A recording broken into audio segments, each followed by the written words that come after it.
I don't have a worry in the world. Do you see that cloud up there with a number 9? It's mine, it's mine, it's mine, it's mine. Love was hiding around the corner. This lonely mourner heard the call. Then love found me and put his arms around me. Beat the drum, sound the brass. What a groove, what a gas. Here I come, let me pass. Cottage small, wall to wall, enchanted Blissville. In old New Kissville, the greenest, grandest, greatest state of them all. If it lasts forever, I'll love it. If it's one short lifetime, what of it? One short lifetime is long enough for singing. Listen, love, I had a ball.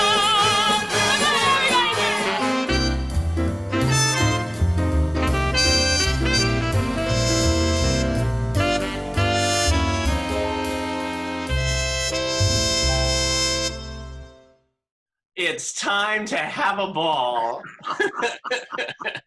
I have to tell you, Oh, how clever you are. thank you, thank you. You know, the first things that I did when I got to LA, besides get a job and a place to live, was go to an open mic night at this place called the Cinegrill at the Hollywood Roosevelt Hotel. Did they have open mic night? Yes. I don't remember that. Okay. I guess I do. Okay. I mean, I knew we worked there, but I didn't know. Okay. I didn't know, but there was an open mic.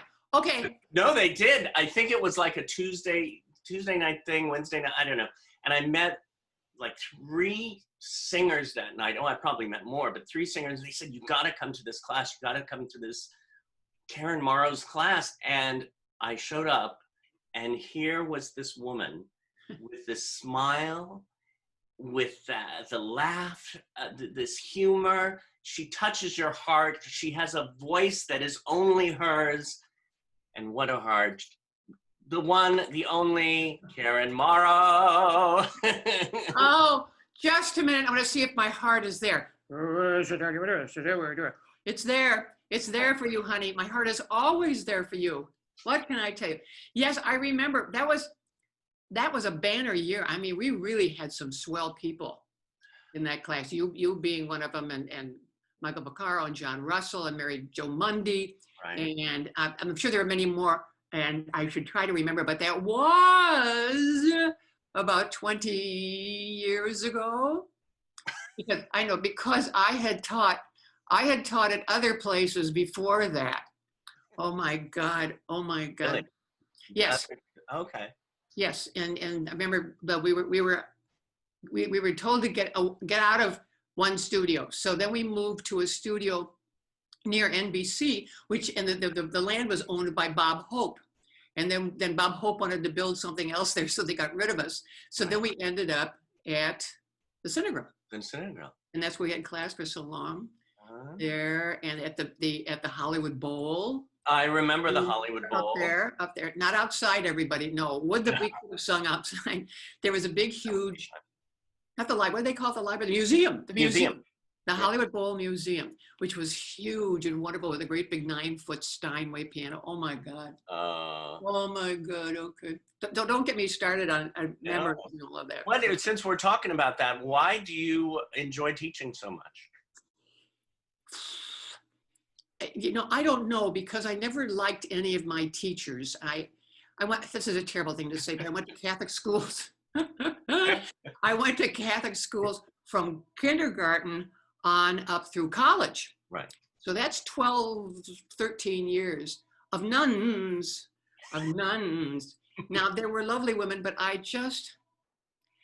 don't know. And I suppose there were some good teachers, but I didn't really pay any attention, you know. It gives me something, David. when I mean, because I perform, I still back and forth to Broadway and all that stuff. And there's something about since I have no children, Right. there's something about sharing what I know and telling people what to do. I like telling people what to do. Yes, yes. Stop that. So yeah, it but worked. let me tell you, it That's worked. Well, the thing about you telling people what to do, it's so amazing. I mean, it's like you're so motherly in that way. Good. Oh, good. Yeah. Oh, good. Yeah. I don't feel like a teacher so much. Well, I understand because I certainly was much less than perfect or anything in school. I just happened to be able to sing. And so I was asked to sing all the time for things. So that was my thing. And when I got out of college, I didn't have anything to do, but because I could sing, I was heard and therefore I was hired. But at some point, I know what everybody's going through. I know the girls who feel that they're too fat. I know the guys who think that they're not handsome enough. And it shows in their performance. And so I can tell why they are behaving that way when they sing, because I felt all those things when I was singing. I felt all of them. So I really understand. Then of course I've been in therapy myself. Well, so when we talk about motivation, hello, is anybody in our business not in therapy? well, if they aren't, they should be. I know it. They're probably not very good, but no, that's a terrible thing to say. But I could see where people were holding themselves back. Yeah. And it was easier for me to say, think about this, or what are you thinking about? What's going on? It's easier for me to kind of probe inside with them than sometimes it is with me. Also, I'm a wonderful audience. I love an audience. I love being an audience. So I can look at a song or look at a performance and know what technically needs to be done.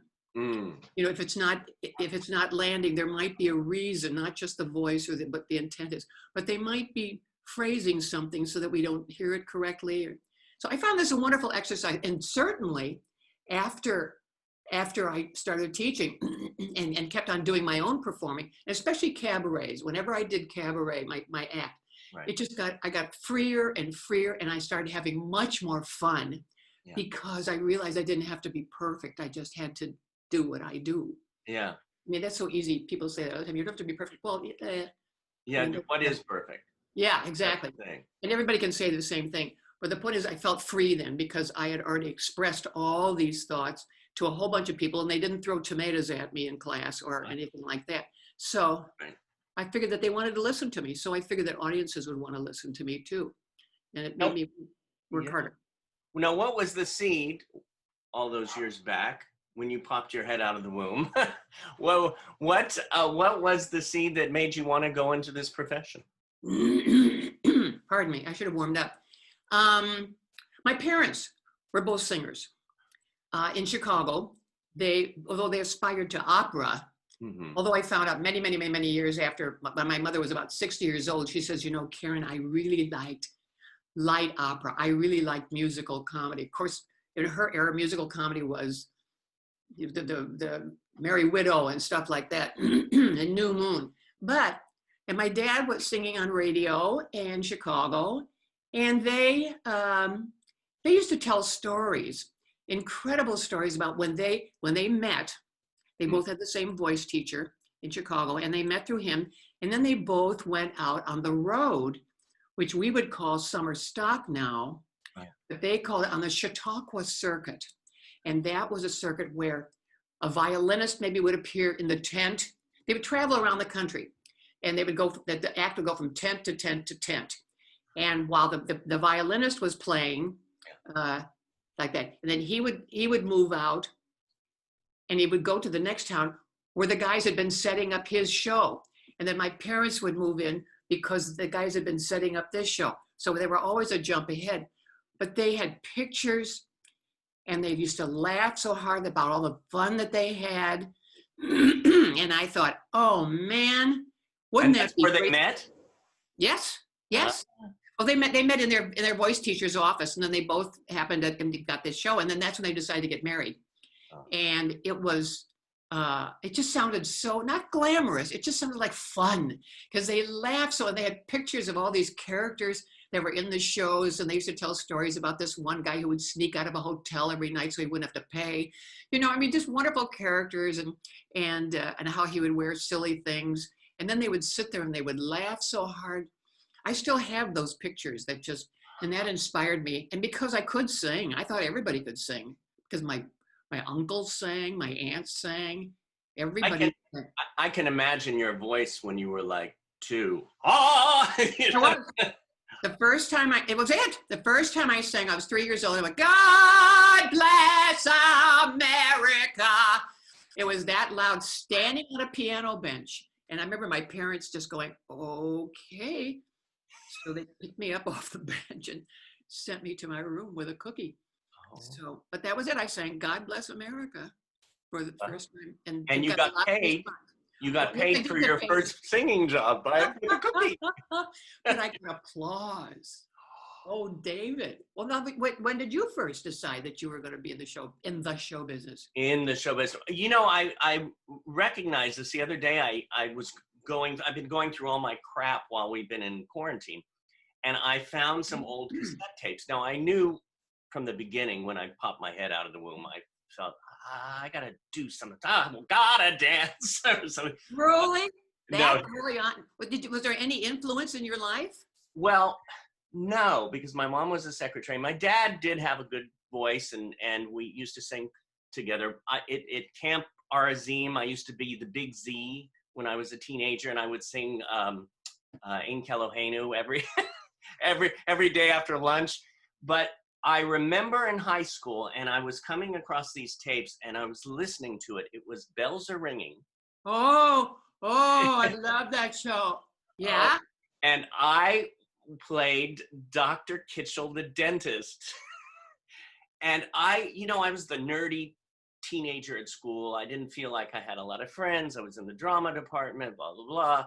No, I didn't have any dates and that I knew about.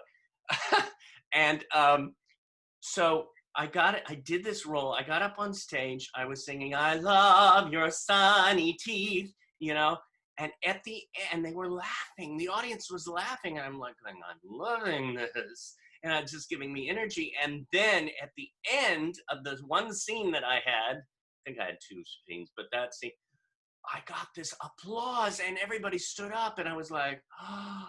So that's when it really hit me, sophomore in high school. Oh yeah, no, there's nothing like that. The giving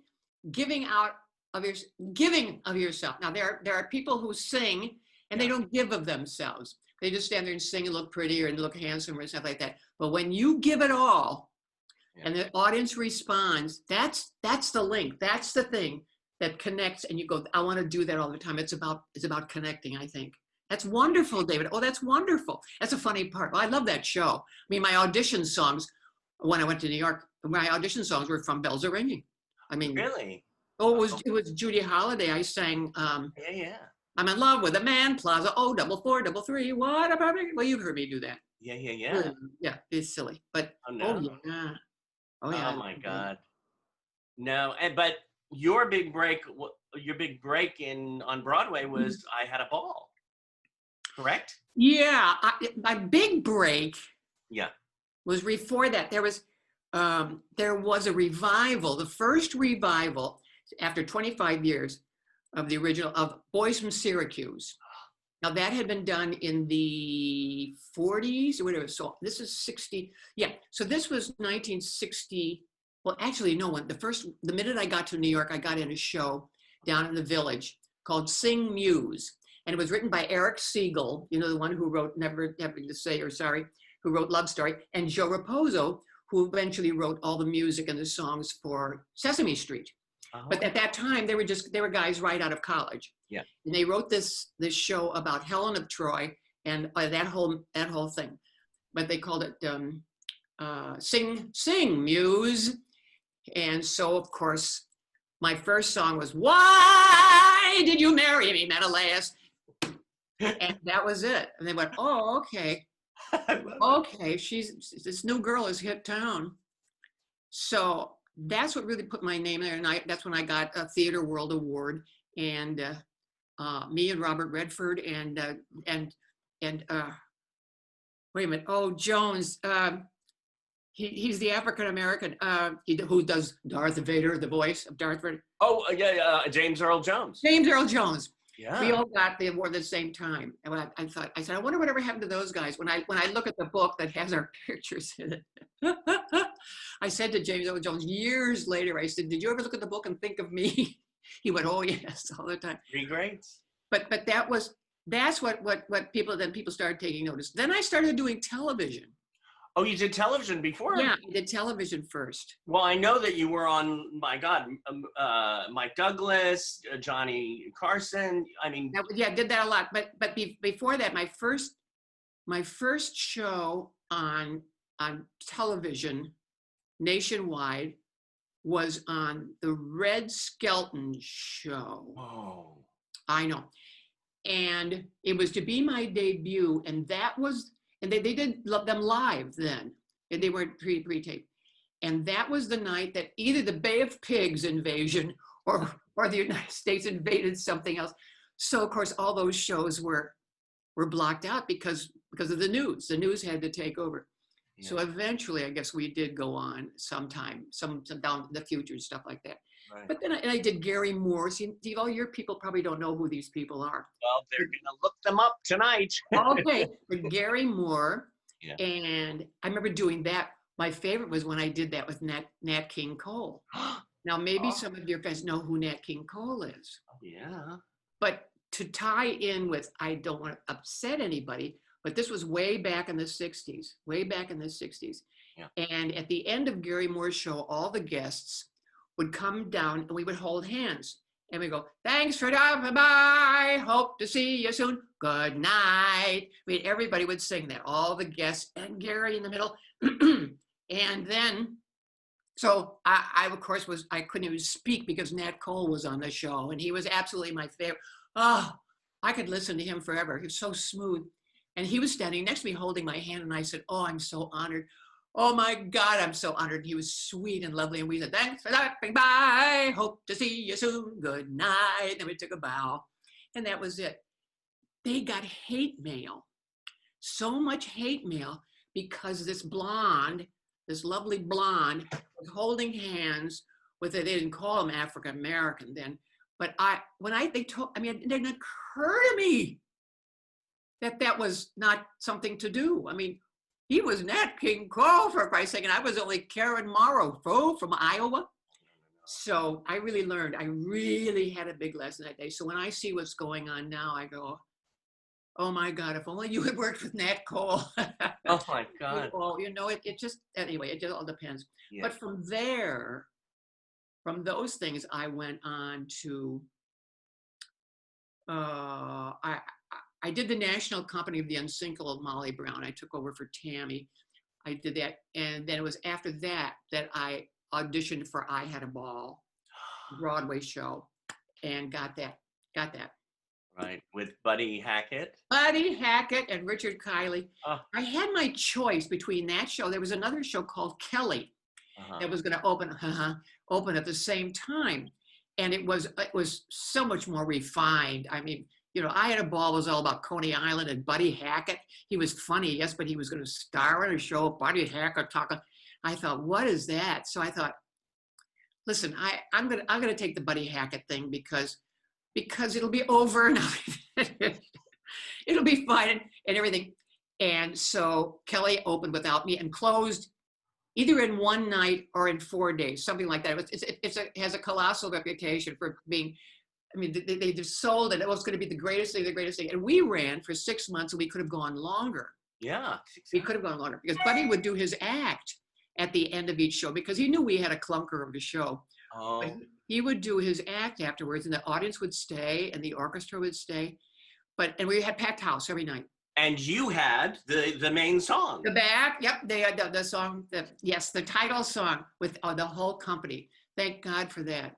But yeah, they did that on the Ed Sullivan Show, and I've been hearing from people ever since. I mean, they see it. They go on YouTube and see it. It's It's wonderful. But I look at myself and I go, oh, gee, who was I then? I mean, I didn't know anything. I knew nothing. I was in my early 20s. You know, Right. I knew nothing how to perform. I just opened my mouth. I have a. So now I know so much more. But that was it. And then that kind of started the ball rolling for the rest of the flops that I did. Oh, no. And other things. No, I did a lot of television. Yeah, the talk shows, I really did a lot of talk shows. Well, you did over 36 Merv Griffin shows. Oh, yeah. I was a guest pretty regularly on there. Yeah. Yeah, he liked to play the piano for me.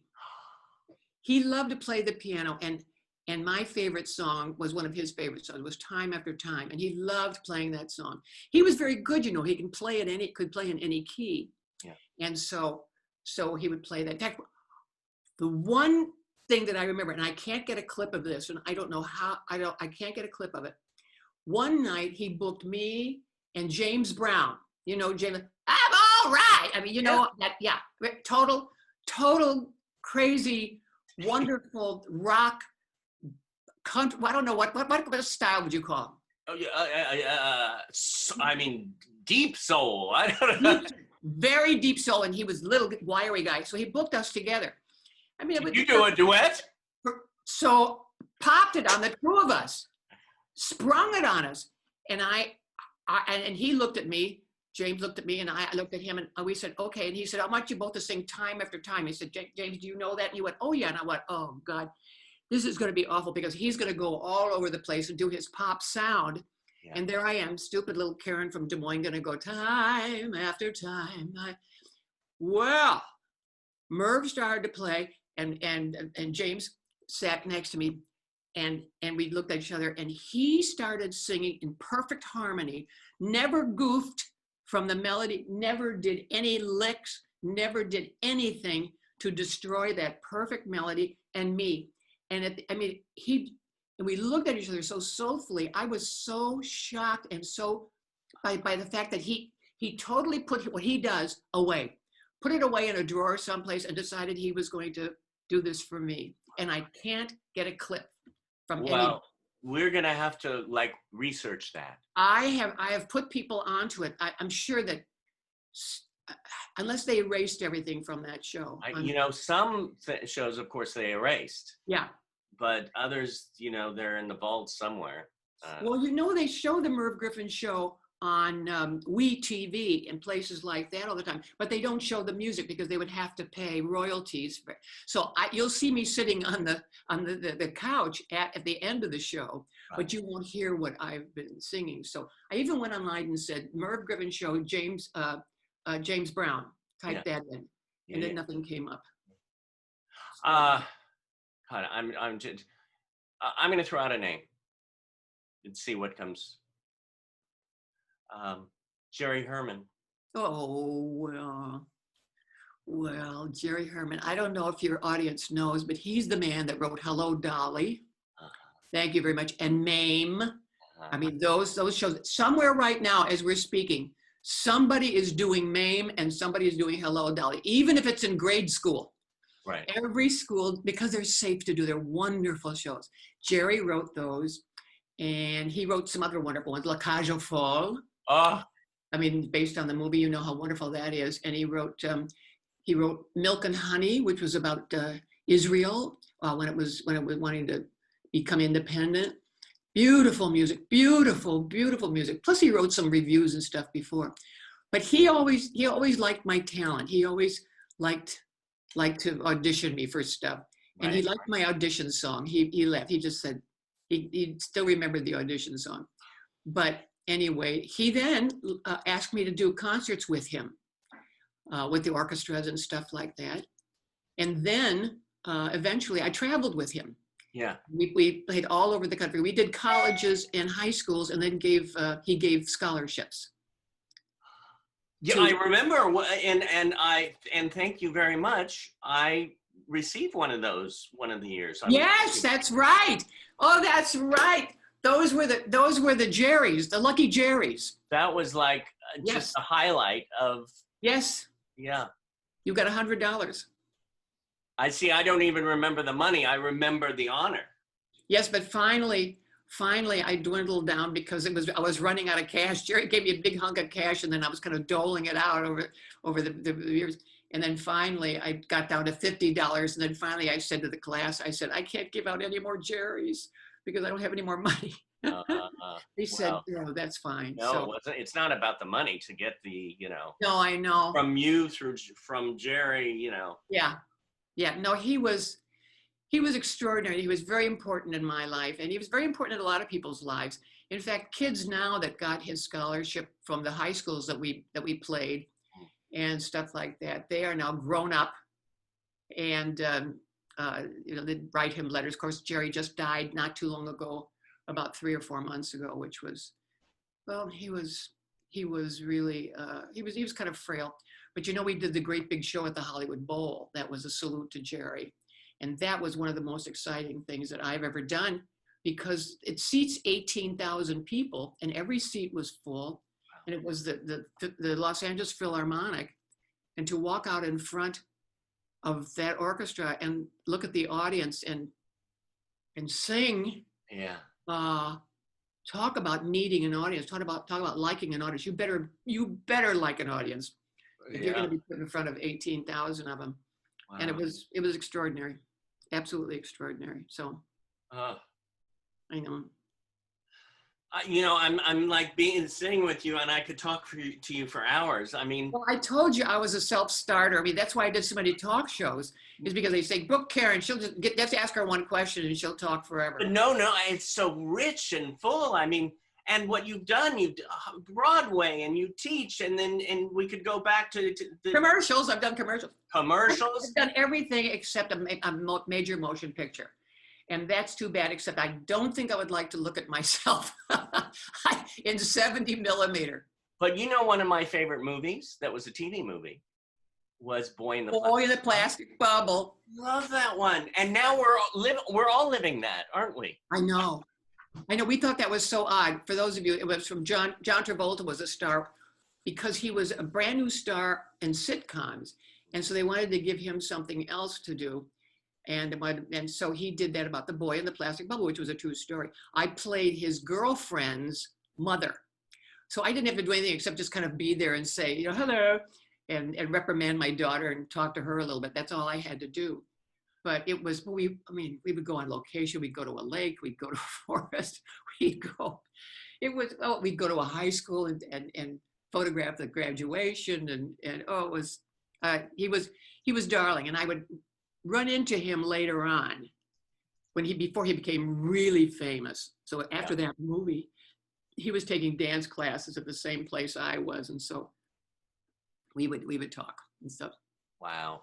Well, that must have been a fun movie. It was, because we laughed a lot, although he had to work really hard because he was the star of it. But he had this long hair. And I remember the wind would blow his hair and we'd see his ears, and I'd go, oh, he's got ears. Because in it wasn't Welcome Back, Kotter. What was the show that he did? Welcome Back, Kotter. He always had long hair. Yeah. But this one, the wind would blow and I go, oh my God, he's got ears. They're kind of big, but who cares? Charles. I was looking through all your stuff, and it's Love American Style, which I grew up with. And you played Aunt Minerva in Tabitha, Falcon Crest, The Love Boat, Ladies Man. And then what was your favorite television show that you were on? Probably Tabitha. I mean, I did guest shots on other things. Yeah. But as far as series were concerned, because my series didn't last very long, Tabitha kind of did. But because I had such fun with the magic, the popping in and out. Yeah. In and out of this of the story, because we would do something and they'd go, okay, freeze. Yeah. And we'd freeze, and then they'd take a picture of where I was, and then I'd have to go over and change costume. Or I remember when I had to get really fat, so they had to pad me up, and then I would go back in the same position, and then they'd say, okay, action. But when you watched it, it was like I went from that to that. It was so much fun, and we laughed.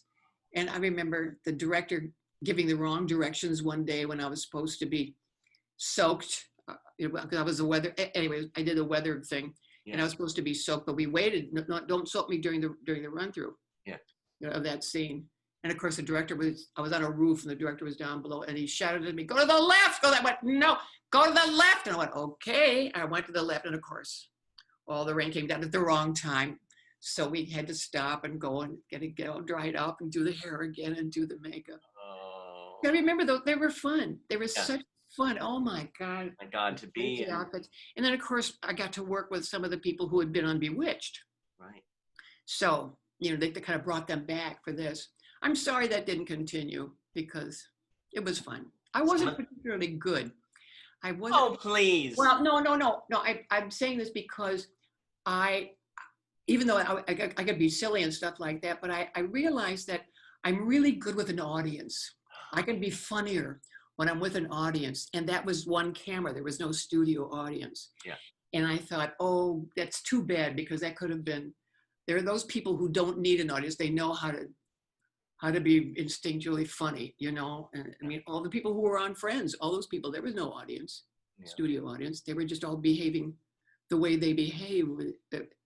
I had such admiration for those people who don't need the audience. I always needed the audience. Well, you feed off of it. You feed off. Totally. And I'm picturing you in front of that 18,000 people, and I'm like, oh my God. You know what? Yeah. You know what? The bowl is built, because you know what a raked audience is. It isn't that everybody's sitting flat out. Yeah. If they all sat flat out there, 18,000 people, I would have to shoot myself. Oh. But as it is, they're all stacked going up the hill. Yeah.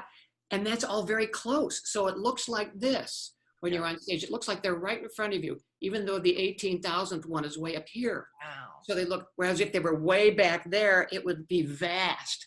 But it's like they were all right in front of me and the orchestra was all behind me under that shell. So it was very cozy. It was very cozy. It wasn't as frightening as I thought it was going to be because I prayed before I went out. I prayed before I stepped out onto that stage.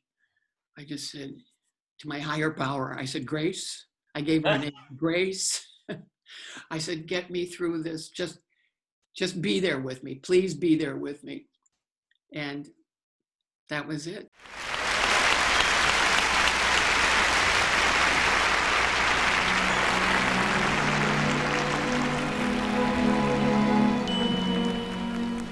They keep telling me the world is mass confusion, that now the creed is lust and greed and lies. But I simply must retain my grand illusion. So when I look at life, I close my eyes.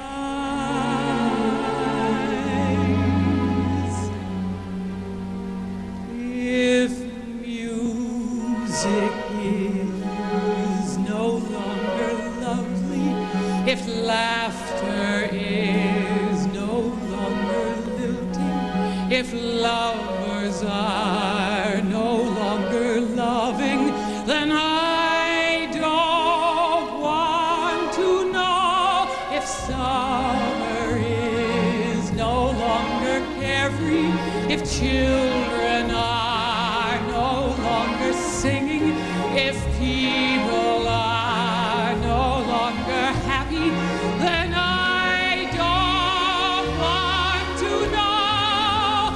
Let me hide every truth from my eyes with the back of my hand. Let me live in a world full of lies with my head in the sand, for my memories all are exciting, my memories all are enchanting, my memories burn in my head with a steady glow. So if my friends, if love is dead, I don't want to know. If music is no longer lovely, if laughter is no longer lilting, if lovers are no longer loving, then I don't want to know.